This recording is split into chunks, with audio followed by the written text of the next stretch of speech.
We're back with Alex Newman, correspondent for the New American Magazine in Paris at the United Nations Climate Summit. He's there in COP21's press room. Alex, good to be back with you. Thank you for having me.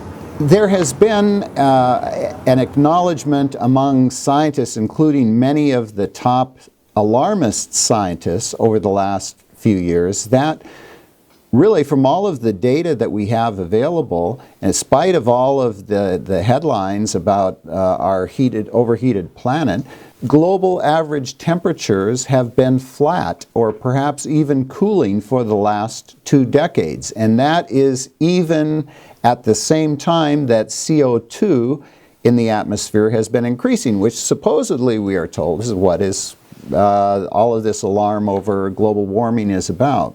Is there any, here we're at this big conference on this supposed dilemma, is there any acknowledgement in the media coverage or at the conference itself that we have this hiatus or pause in the global average temperatures? Unfortunately, there's not. I mean, this is really the elephant in the room, right? The 800-pound gorilla in the room screaming and shouting and throwing things around, but nobody wants to pay any attention to it. At this summit, you really are not hearing much discussion about the science. You're not hearing any discussion about the pause, about the hiatus. And, you know, it's clear they're not even really talking about climate. They're talking about how much money this government is going to give to that dictatorship. And so, you know, there really isn't too much discussion on the climate science here anymore. Now, at the Heartland Institute's conference on Monday, we heard a lot about the 18 years and 8 months hiatus and counting in global temperature increases. And, you know, we saw lots of graphs. For example, all of the models that the UN IPCC has relied on to make their predictions. You compare and contrast those with what temperatures have done over the last 2 decades, which has remained flat.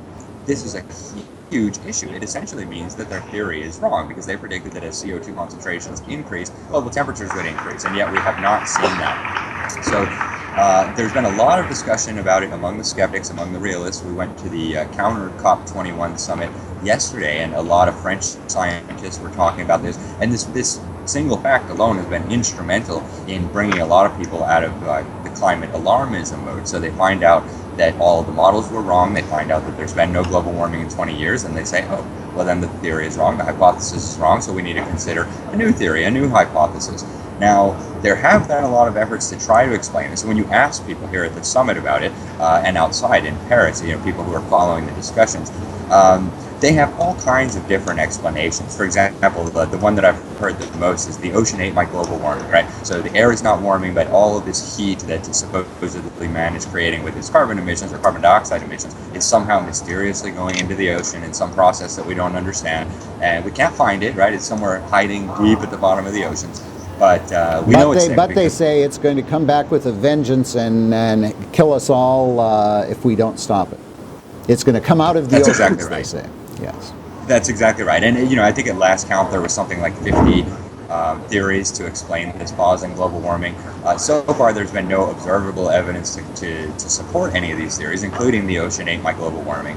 But again, it really is the gorilla in the room that nobody wants to address. And I think the politicians are just hoping that, you know, people will stop asking questions. It's settled science. It's consensus, right? So there's no need to have any more discussions about this. The IPCC or science has spoken, and so there's no more need for any debate. We just need to slash carbon emissions and hand the third world trillions of dollars.